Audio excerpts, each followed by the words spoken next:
इस अनुसार ये फरमान जारी करते हैं सूरज चौहान, जिन्होंने तो गाइस आज हम देखने वाले हैं ये स्टोरी। तो आप भी देखना, आपको बताना कैसी लगी, तो हम और स्टोरी इसके पार्ट लाएंगे बताना। चलो स्टार्ट करते हैं। कानून बनाने में हमारी अत्यंत मदद की, उन्हें तीसरे दर्जे का पद दिया जाता है। बस इतना ही। मेरा सौभाग्य है महाराज।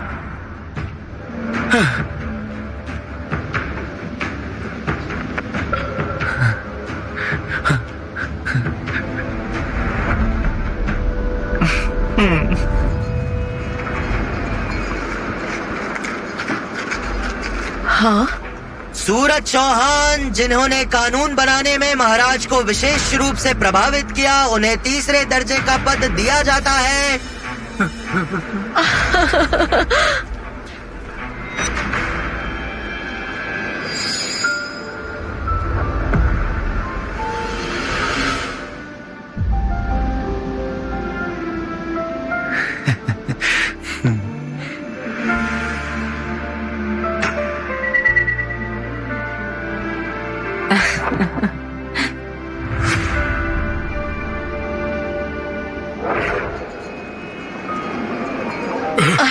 अरे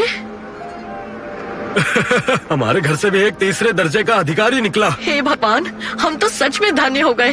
कितनी खुशी की बात है। पिताजी, माताजी, ये है महाजन लोक शांति की बेटी लक्ष्मी। अरे वाह, आपसे मिलकर हमें बहुत खुशी हुई। महाजन परिवार की बेटी इतनी सुंदर है, बिल्कुल अलग ही तेवर के साथ। ऐसा लग रहा है जैसे परिवार की तरह है। अदीरा,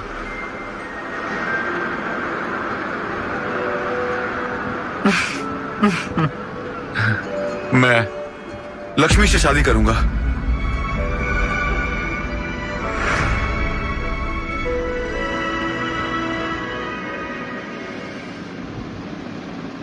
मैं लक्ष्मी से शादी करूंगा।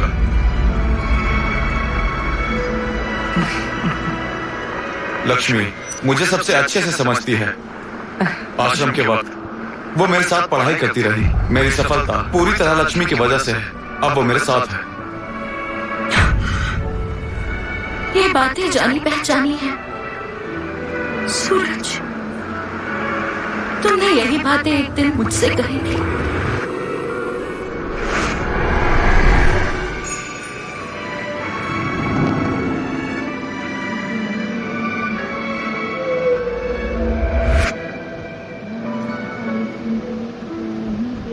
तुम ही मेरे लिए सबसे सही हो अदीरा।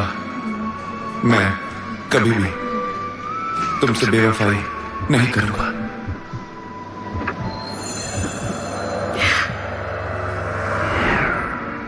अदीरा, मुझे अपना वादा बिल्कुल याद है। फिक्र मत करो, मैं तुम्हें तलाक नहीं दूंगा। तुम हमेशा मेरी पत्नी रहोगी। लक्ष्मी जलन रखने वाली नहीं है। आज के बाद तुम दोनों साथ रहना। महाजन लोक शांति पाल की बेटी होने के नाते क्या लक्ष्मी महाजन तुम्हारी रखैल बनने के लिए तैयार है? लक्ष्मी प्यार से पली है, वो रखैल कैसे बन सकती है? मैं बराबरी के दर्जे के साथ शादी करवाऊंगी। तुम दोनों में से कोई भी दर्जे में ऊपर नीचे नहीं होगी। आप दोनों को ये बात पहले से ही पता थी। तो सूरज, क्या तुम भी यही चाहते हो? मैं अदीरा, सूरज ने मुझे तुम्हारे बारे में बता दिया था। अगर सूरज इतना नहीं मानता तो मैं तुम जैसी गांव की औरत के बराबर होने का ख्याल भी नहीं रखती। आज से हम दोनों सूरज की अच्छी तरह से सेवा करेंगे और एक दिन जब सूरज का रुतबा और ऊंचा होगा, उसमें तुम्हारा भी हिस्सा होगा। और उस महाजन, आपकी सोच तो काफी ज्यादा अच्छी लगती है, पर किसी और औरत के साथ अपना पति बांटना मेरे लिए मुमकिन नहीं। लेकिन तुम्हारे लिए ये सब बिल्कुल आम बात है। क्या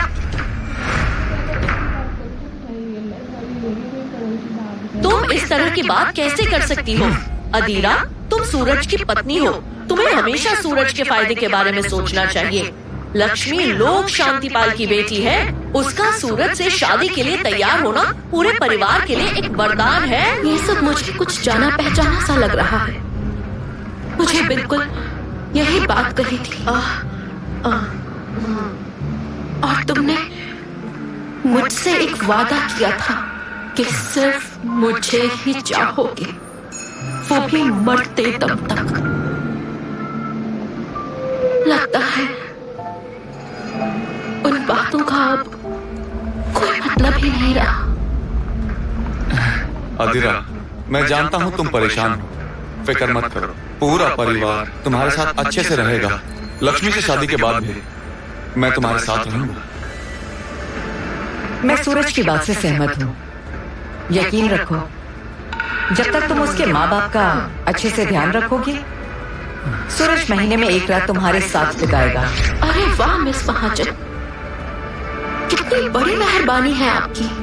कैसे शुक्रिया करूं? अदीरा, लक्ष्मी काफी समझौता कर चुकी है, पर तुम इतनी घटिया बातें मत करो। सही कहा। लक्ष्मी लोक शांतिपाल की बेटी होते हुए भी एक गांव की औरत को बराबरी का दर्जा देने के लिए तैयार है। कितनी बड़ी बात है। बिल्कुल सही। और ये औरत, ये तो इससे बहुत चलती है। बिल्कुल, मर्द के लिए कई पत्नियां रखना बिल्कुल आम बात है, लेकिन ये गांव की औरतें इतनी ज्यादा बदतमीजी कर रही हैं। अगर मैं सूरज होता तो कब का इन्हें तलाक दे चुका होता।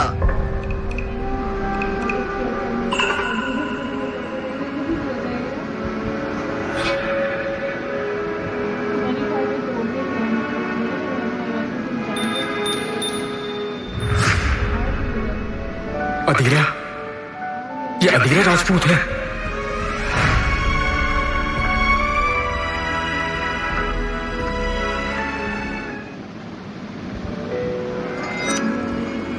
अदीरा, ये अदीरा राजपूत है।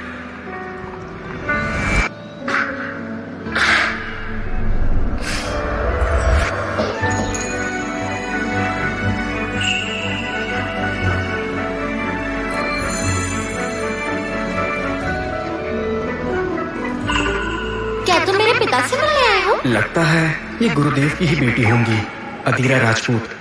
मैं यहाँ गुरु से सीखने आया हूँ।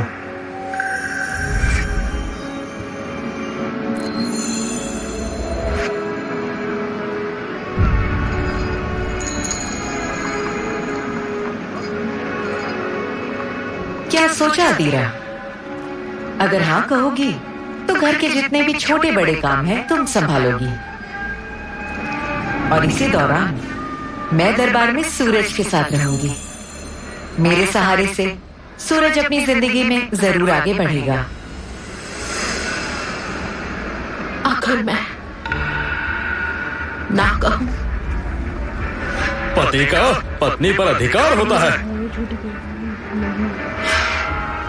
अदीरा, लक्ष्मी ने मेरे लिए बार बार समझौता किया है, और कितनी मुश्किलें सही हैं।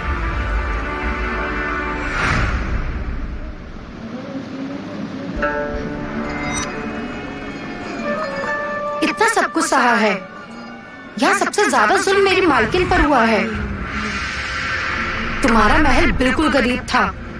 खाना कपड़े की जरूरत तक मेरी मालकिन के दहेज से आती थी। जब बूढ़ी माता बीमार पड़ी थी तब मेरी मालकिन ही दिन रात उनके पास रही और उनकी दिल से सेवा की। और उस वक्त आप कहाँ थे मालिक? ओह, आश्रम में इस औरत के साथ समय बिता रहे थे। याद है मालकिन ने आपके लिए कितना कुछ नहीं किया? ओए, बेवकूफ, मैं तुम्हारी मालकिन से बात कर रहा हूँ। तुम्हें इजाजत किसने दी? अरे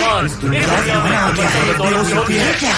हे भगवान, ये तो बिल्कुल शोभा नहीं देता। ये तो हद से ज्यादा गलत है। हाँ, सूरज, तुम ठीक तो हो ना? अदीरा, क्या तुम्हारा दिमाग खराब है? तुमने अपने पति पर हाथ उठाने की हिम्मत कैसे की? पत्नी का फर्ज होता है पति की बात मानना। सबके सामने तुम्हारी इतनी हिम्मत कैसे हुई? बिल्कुल सही कहा। पत्नी को पति की बात माननी चाहिए, लेकिन वो नीच है तो उससे छोड़ दो। तुम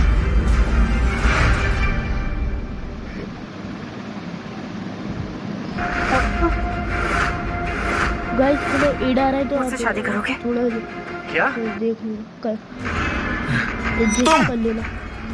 हाँ, ठीक है, तो जाओ दोबारा शादी कर लो।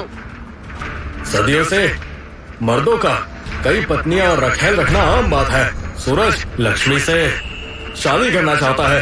पत्नी होने के नाते तुम्हें उसकी बात मान लेनी चाहिए। इस मामले में दखल देना बेइज्जती के समान है। हमारे परिवार ने तुम्हारे साथ काफी सब्र रखा है, फिर भी तुमने इसके लिए अपने पति पर हाथ उठा दिया। तो तुम कह रहे हो कि सूरज अपने वादों से मुकर जाए और मैं ये अपमान चुपचाप सह लूं? कहीं शादी संभालने के लिए तो नहीं कहोगी? शादी संभालना? हाँ, तुम लायक नहीं। सूरज के साथ मेरी शादी के दिन पूरा दरबार तो नहीं, कम से कम मेरे पिता के साथी और उनके शिष्य सब बधाई देने आएंगे। उनका रुतबा चांद की तरह चमकता है और तुम पहाड़ों से आई एक गांव की औरत हो। तुम्हें शादी में आने देना ही तुम पर एहसान है और तुम शादी संभालने का सपना देख रही हो। सच में क्या तुम इस काबिल हो? मैं वाकई तुम्हारी शादी संभालने के लायक नहीं हूँ, इसलिए मैं तुम दोनों को जिंदगी भर के लिए खुशी और साथ की दुआ दूंगी। तुम्हारी शादी के दिन मैं भी मेहमान बुलाऊंगी, ऐसे मेहमान जो तुम्हें बधाई देंगे। बहुत खास मेहमान। ये खुद को समझती क्या है? एक गरीब अध्यापक की बेटी कोई खास मेहमान बुला ही नहीं सकती, और वैसे भी वो सिर्फ किताबी पंडित होंगे। उनका मुकाबला महाजन के महल से कैसे हो सकता है? दोनों का कोई मेल ही नहीं। ठीक है, मंजूर है। मैं भी देखना चाहती हूँ कि तुम्हारे ये खास मेहमान ज्यादा शान वाले होते हैं या महाजन के शिष्य। इस आसमान के नीचे जो कुछ भी है सम्राट की जमीन है, और इस सीमा के अंदर रहने वाला हर इंसान सम्राट की प्रजा है। सिर्फ महाजन के शिष्य ही नहीं, बल्कि तुम और मेरे जैसे भी।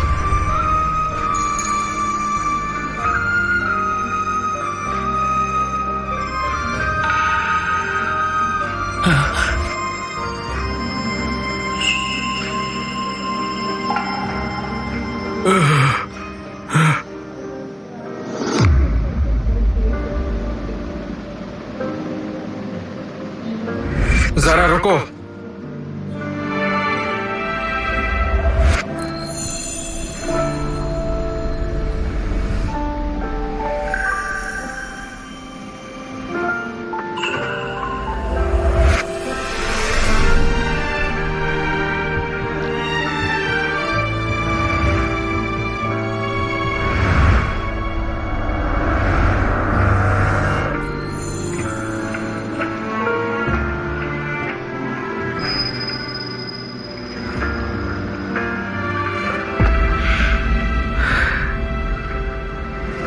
मैं ईशान हूँ। क्या आप मुझे अपना परिचय दे सकती हैं? आप कौन हैं? ये मेरे लिए मायने नहीं रखता। हमारी मुलाकात इत्तेफाक है, इससे ज्यादा कुछ नहीं। मुझे बस एक बात जाननी है। जो आप सबसे प्रतिष्ठित व्यक्ति की बात कर रही थी, आखिर वो है कौन? आप कैसे जानती हैं उन्हें? आपका कोई लेना देना नहीं। नीला, चलो। महाराज, बचपन से ही आपने अपनी पहचान छुपाकर बाहर की दुनिया का अनुभव लिया है। किसी को नहीं पता आप राजकुमार हैं। लगता है अधीरा मुझे भूल चुकी है।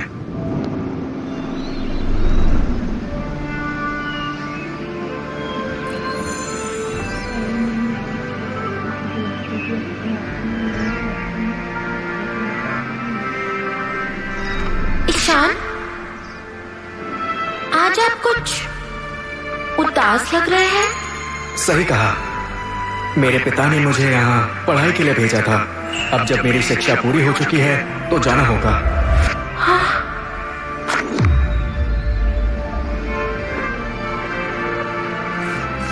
कहाँ वापस? राजधानी? हम फिर कभी मिल पाएंगे? हाँ, तुम्हारा जन्मदिन आने वाला है। ये तोहफा खास तौर पर तुम्हारे लिए है।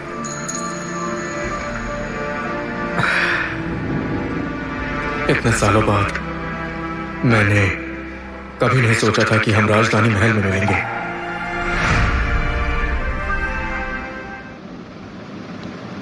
अब क्या करें, जैसा जिसका नसीब। गन दो मुझे प्लीज, अब तक ये करें।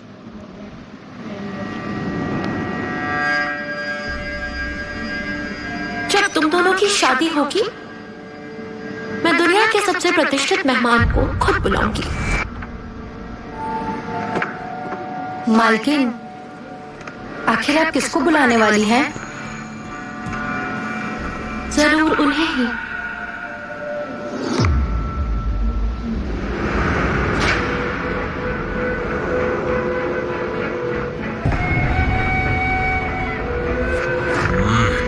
राजधानी महल का प्रवेश वर्जित है। राजपूत परिवार के वंशज अदिरा महाराज से मिलने की अनुमति मांगती है।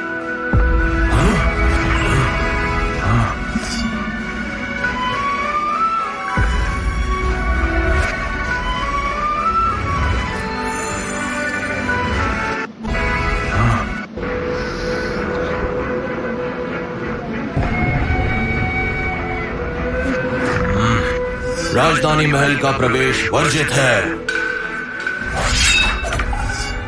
राजपूत परिवार के वंशज अदिरा महाराज से मिलने की अनुमति मांगती है।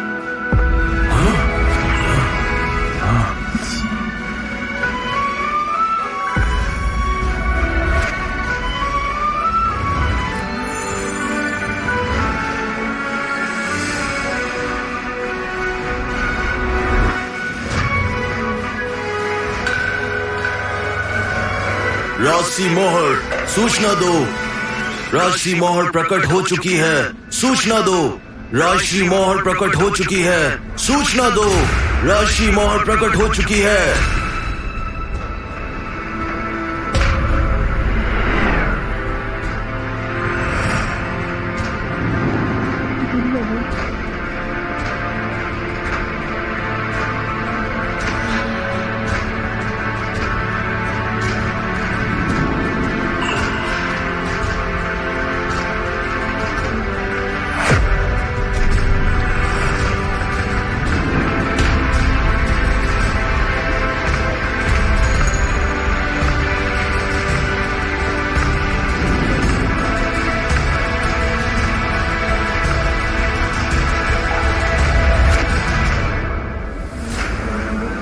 राजसी मोहर, इतिहास में दर्ज एक विरासत।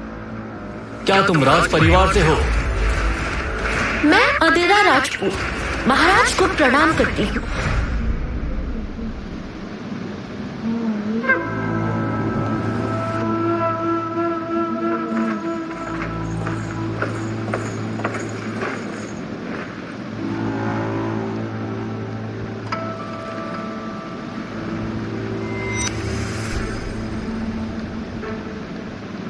तो तुम राज परिवार से हो। कभी हमने उनके साथ अनगिनत युद्ध लड़े, मेरे पुरखों का साथ दिया और इस साम्राज्य को खड़ा किया।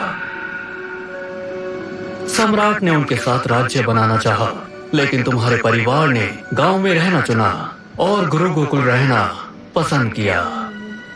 मजबूरन मेरे पूर्वज ने राजपूत परिवार को राजसी मोहर प्रदान किए ताकि उनके वंशज बिना घुटने टेके और झुके खड़े रह सके।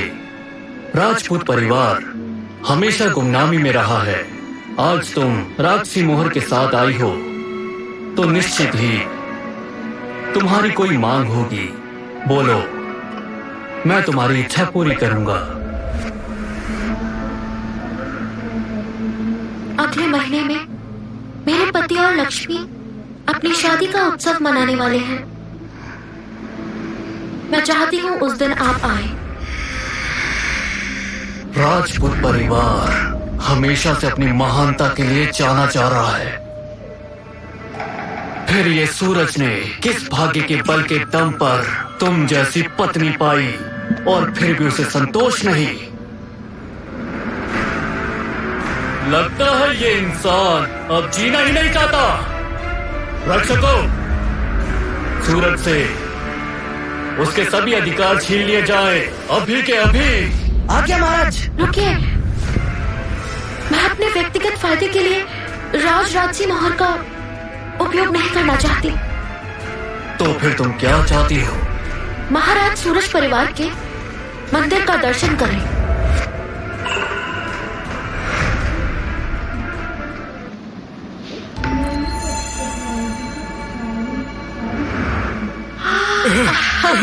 मेहमान आप सबका हमारे छोटे से घर में स्वागत है। सच में महाजन परिवार से रिश्ता जुड़ना हमारे परिवार के लिए पुश्तों की पुण्य कमाई का फल है।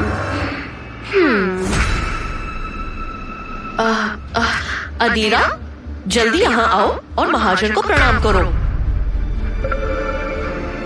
समझ नहीं आता कि आपने इस औरत को कहाँ से ढूंढ निकाला जिसे तहजीब तक का भी अंदाजा नहीं। हमारी लक्ष्मी के मुकाबले ये तो काफी पीछे है।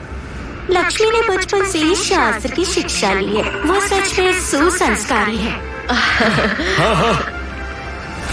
अगर ऐसी ही बात है तो मैं जानना चाहती हूँ कि आपकी लक्ष्मी कब आकर मुझे अदब से नमन करे। तुम इस लायक नहीं, मैं लायक हूँ या नहीं, ये आपका काम। 2 दिन में हमारी शादी है और तुम कल रात को किसी और के साथ। सुहाग रात तो हो गई पर दूल्हा बदल गया। काम नहीं, परंपरा के मुताबिक मैं उससे पहले यहाँ आई। मैं सूरज की विधिवत पहली पत्नी, तो मुझे सम्मान मिलना चाहिए। या फिर कहीं ऐसा तो नहीं कि आपको अभी तक लक्ष्मी को ये सब रीति रिवाज सिखाने का मौका ही नहीं मिला?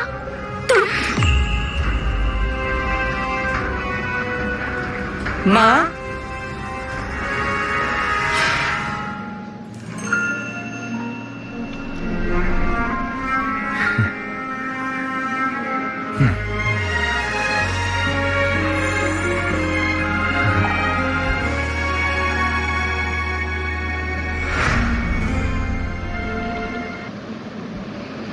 जिस लड़की को समझते थे सब अपनी प्रॉपर्टी, आज उसी से मांगते हैं अपनी पहचान की भी। माँ, आज मेरा और सूरज का सबसे बड़ा दिन है। आपको इससे बहस करने की जरूरत नहीं। सूरज ने हमारी शादी के लिए बहुत मेहनत की है। उसने इस घर को सजाया है और मेरे लिए मदिरा तक अपने हाथों से तैयार की। अदीरा, इतना सब होने के बाद क्या तुम्हें समझ नहीं आया? छी, कितनी बेशरम है। मेरा ठुकराया हुआ तुम्हारा खजाना बन गया। लक्ष्मी, अगर आपको बुरा ना लगे तो उपहार स्वीकार करें। अदीरा, ये क्या है? तुम इसके स्तर तक गिरने की जरूरत नहीं, ये बस जलन से भरी है। अदीरा, मैं तुमसे बहस नहीं करूंगी। मैं बड़े परिवार से हूँ। हिम्मत कैसे हुई मुझे बराबर समझने की? आज के मेहमानों को देखो, वो है निमंत के राजकुमार, महाराज के सगे भाई। और ये रहे उत्तर के सेनापति, जिन्होंने ये रहे निमंत के राज। अब बताओ, तुम बराबर कैसे हो?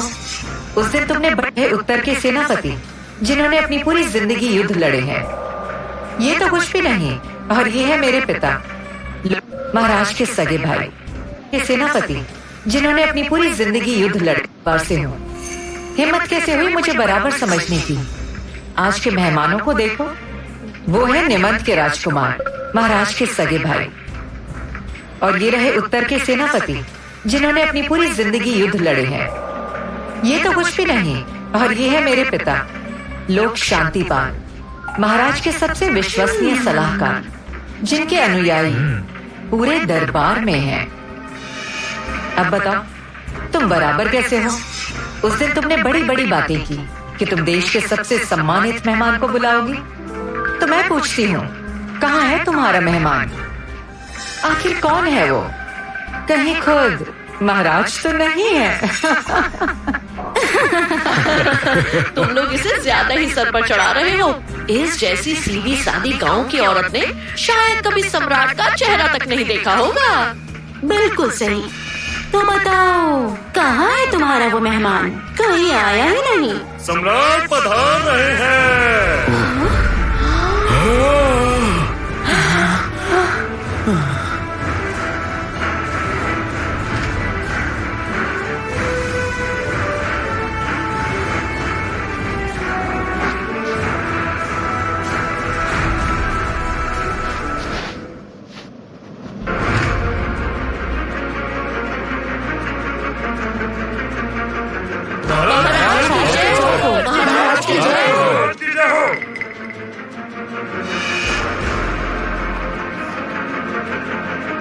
अरे अधीरा, क्या कर रही हो? सर झुकाओ।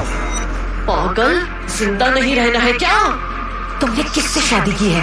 सम्राट के सामने ना झुकना, ये सबको मरवा देगी। इसने सच में पिताजी को बुला लिया।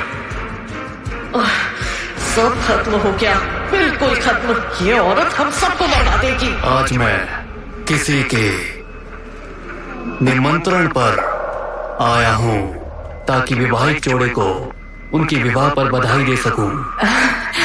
धन्यवाद महाराज। मुझे लगा था मेरी वफादार प्रजा असल प्रतिभा को पहचानेगी और एक नगीने को धूल में नहीं पड़ने देगी। लगता है मैंने गलत समझ लिया था। इतनी छोटी सोच, इतनी बड़ी ना समझी। तुम जैसे लोग आखिर कैसे साम्राज्य को संभाल सकते हो? मैं अंधा था महाराज। सुनो सूरज जी जी। आज तुम दोबारा विवाह कर रहे हो। मैं तुम्हारे लिए कोई उपहार नहीं लाया। इसके बदले मैं उम्मीद करता हूँ कि तुम आचरण सही रखोगे। जी, हमेशा याद रखूंगा महाराज। मैं मोहर का उपयोग नहीं करना चाहती, लेकिन मैं चाहती हूँ कि महाराज आप पधारें और अपने दर्शन दें।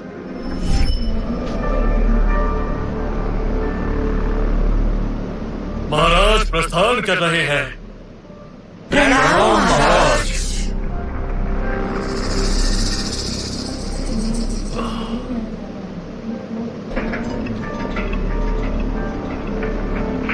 तुमने ऐसा क्या कर दिया जो महाराज इतने नाराज हो गए?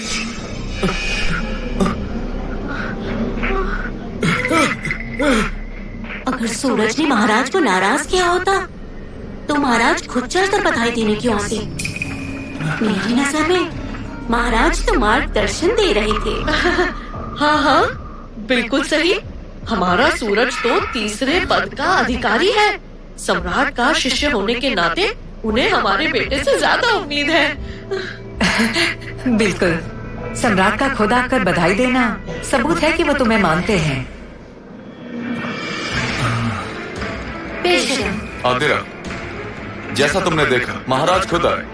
तुम दुखी हो, लेकिन आज सबके सामने मैं तुमसे वादा करता हूँ, आज के बाद मैं लक्ष्मी के साथ जैसे पेश आऊंगा वैसे ही तुम्हारे साथ भी। बस तुम हंगामा खड़ा मत करना। तो क्या मैं शुक्रिया अदा करूं? महाराज ने शादी का तोहफा नहीं दिया, लेकिन मैं एक तोहफा जरूर दूंगा।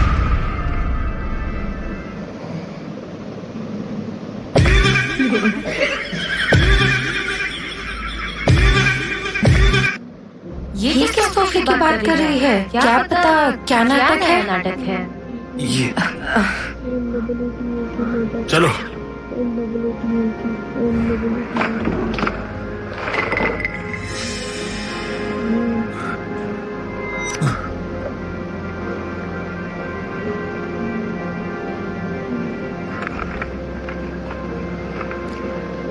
विद्यालयों की स्थापना देश का भविष्य होता है और साथ ही लोगों का कल्याण भी।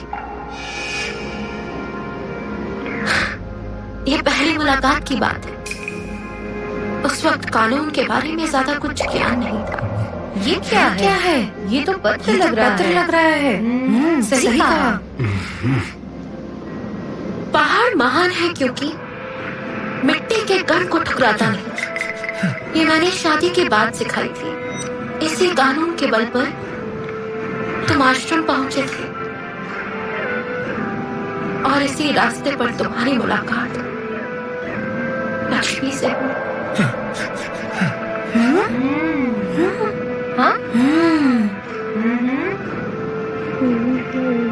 हमारी शादी के सालों में मैंने अपने पीछे कुछ भी नहीं छोड़ा, सिर्फ कानून का संग्रह और कुछ पुस्तकें। बस करो आदिरा, मैंने आखिर गलत क्या किया? मैंने भी दूसरे की तरह एक और शादी की है। मर्दों का कई पत्नियां रखना आम बात है। तुम इतनी कठोर क्यों बन रही हो? जब मैंने पहली बार ये कानून पढ़ाया था, तुमने कहा मेरी योग्य पत्नी मेरे सपनों का साथ देती है और मैं उसे समृद्धि से फलीभूत करूंगा।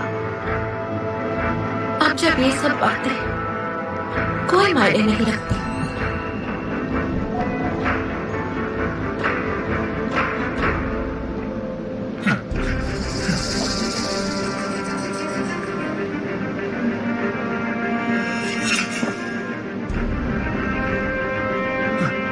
तो इन्हें संभाल कर रखना भी बेकार है।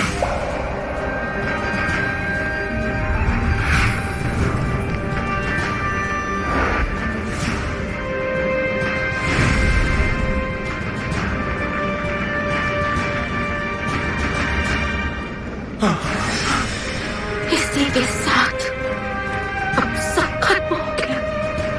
हमारी मोहब्बत सपना थी। आदिरा, तुम्हें एहसास है तुम क्या कर रही हो? बिल्कुल है।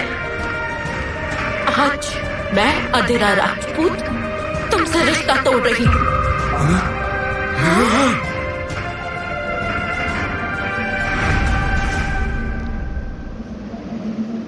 आदिरा,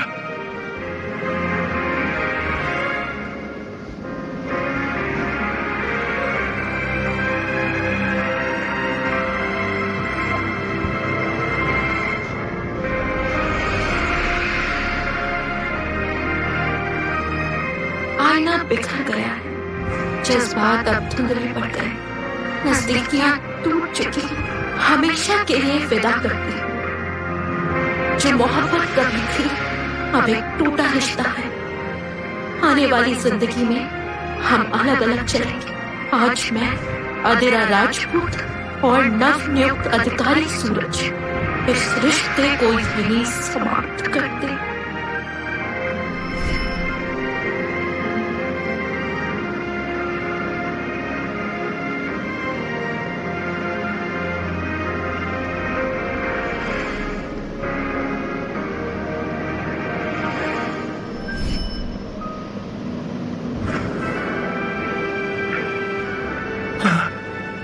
आज के बाद इस परिवार के साथ सभी रिश्ते समाप्त, कोई रिश्ता बाकी नहीं रहेगा। ये मेरी शपथ है।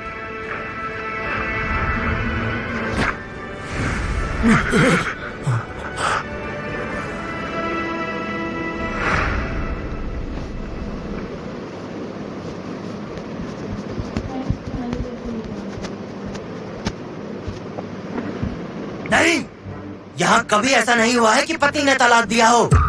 ऐसी कोई मिसाल नहीं है, तो फिर मैं मिसाल बनूंगी।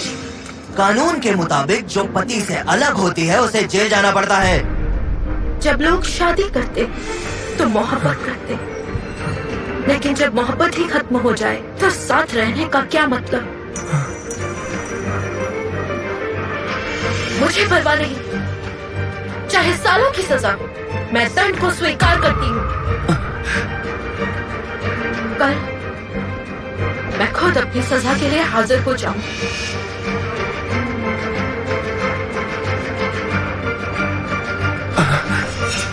रुको, तुम ये क्या कर रहे हो? क्या तुम्हें याद नहीं कि आज हमारी शादी है? चलो चलो।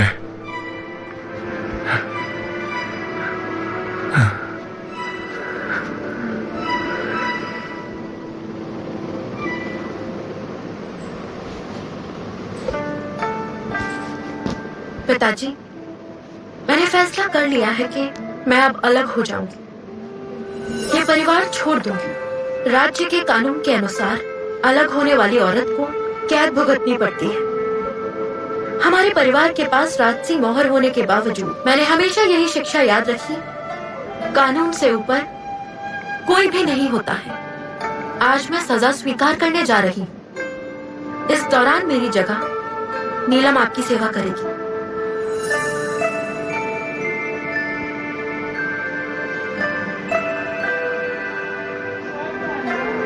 मुझे एकांत में बात करनी है।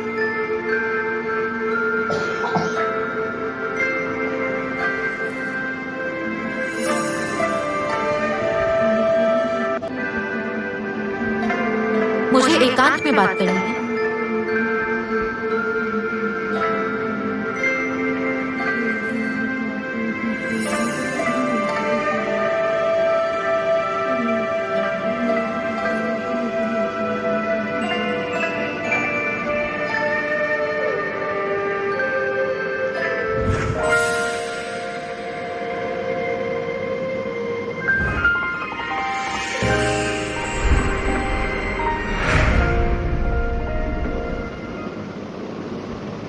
ये विशाल धरती और आसमान हम सब के लिए सदा बनी रहे। गुरुजी, मैंने सोचा नहीं था कि आज आपकी बेटी से मुलाकात होगी।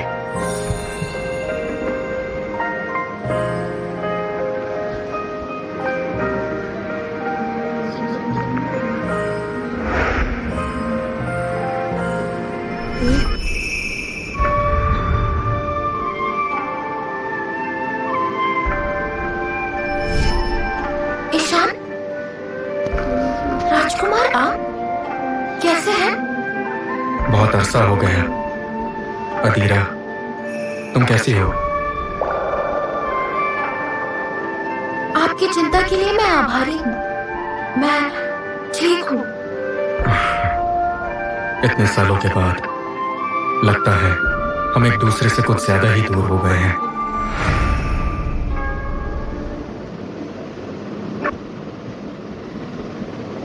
गाइस 5 मिनट ये एड खत्म हो गया।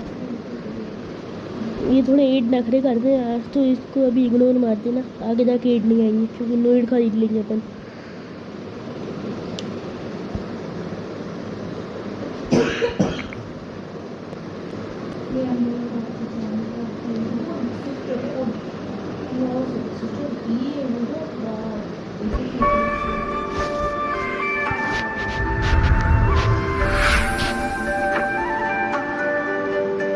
इतने सालों से मैं तुम्हारे बारे में सोचता आया हूँ अदीरा।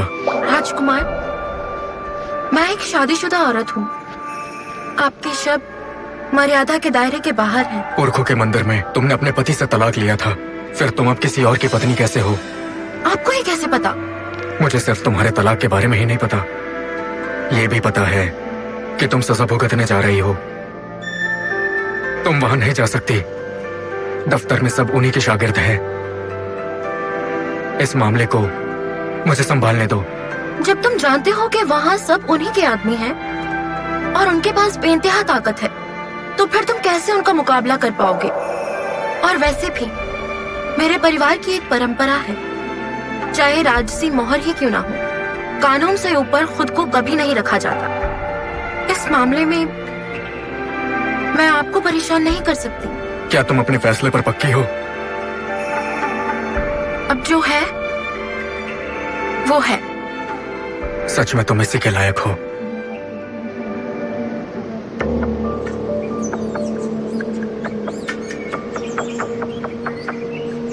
अदीरा, हम अभी भी पति पत्नी ही हैं। मैं तुम्हें कैद में नहीं देख सकता। अगर तुम तलाकनामा वापस ले लो तो। गिरा हुआ पानी दोबारा जमा नहीं होता, टूटा हुआ आईना भी फिर कभी पूरा नहीं होता। अदीरा, मैं तुम्हारी भलाई के लिए ही बोल रहा हूँ। तुम एक बेशरम औरत हो जिसके पास अब परिवार का साया भी नहीं। इस कठोर दुनिया में तुम कैसे जियोगे? क्या तुम्हें समझ नहीं आता? मेरा घर ही तुम्हारा सहारा है।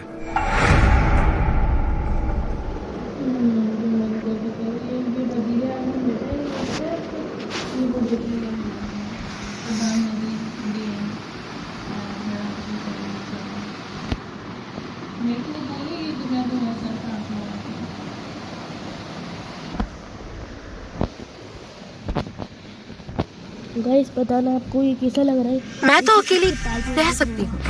इसके पार्ट इस विशाल दुनिया में मुझे अपनी जगह मिल जाएगी। लेकिन सूरज, ऐसी बातें करने से पहले तुम्हें अपनी पत्नी का ख्याल आता है? अदीरा, हमें अलग करने की कोशिश बंद करो। भूलो मत, मैं तुम्हारी तरह नहीं हूँ। मुझे सब रखना आता है। सूरज मेरे पति हैं। मैं उनका साथ हमेशा हर पल दूंगी। जब पति पत्नी एक साथ होते हैं तो बीच में तीसरे की कोई जगह नहीं होती। इतनी पढ़ाई लिखाई के बावजूद तुम ऐसी बातें कैसे कर सकती हो? बिना सर पैर की बातें मत करो। मेरे पति जो कुछ भी कह रहे हैं तुम्हारी भलाई के लिए कह रहे हैं। सूरज मेरे बेटे, ये खुद अपना ही नुकसान कर रही है। इस पर अपना वक्त बर्बाद करने की कोई जरूरत नहीं। अदीरा, तुम जिद मत करो। तुम्हारे परिवार से बेमतलब में उलझना मेरे लिए असली जिद होगी।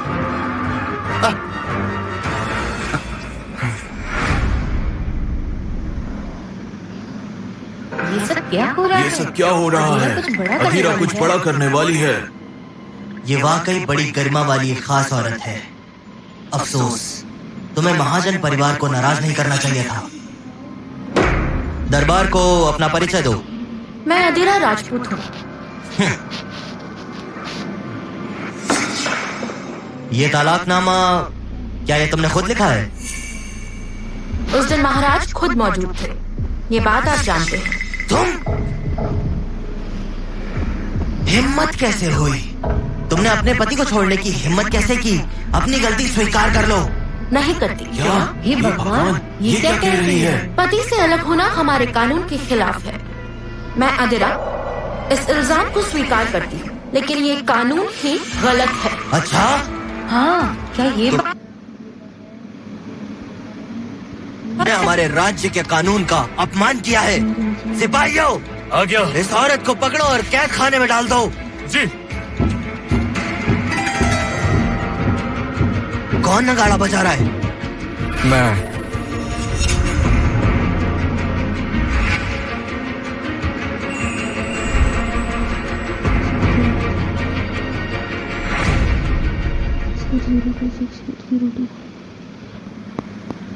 One, 2, 3, 4. 1, 2, 3, 4. ये कौन है? ये सरकारी अधिकारी महाजन के शागिर्द है। फिर वो अपनी जान खतरे में क्यों डाल रहा है? आपकी पहचान जाहिर नहीं होनी चाहिए। फिर कैसे बचाया जाए उन्हें?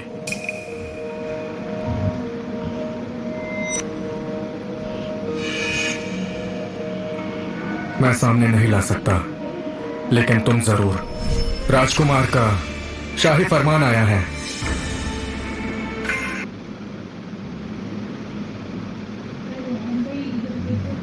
मुझे लगा कि ये कोई सैनिक है। कभी सोचा नहीं था कि ये असल में। हाँ, ऐसा कुछ भी नहीं है।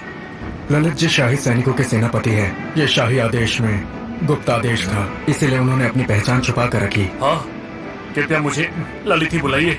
चिंता मत कीजिए, मैं और मेरी मालकिन आपका राज महफूज रखेंगे। आज के लिए शुक्रिया। अब मुझे कुछ जरूरी काम है। मैं इजाजत चाहती हूँ।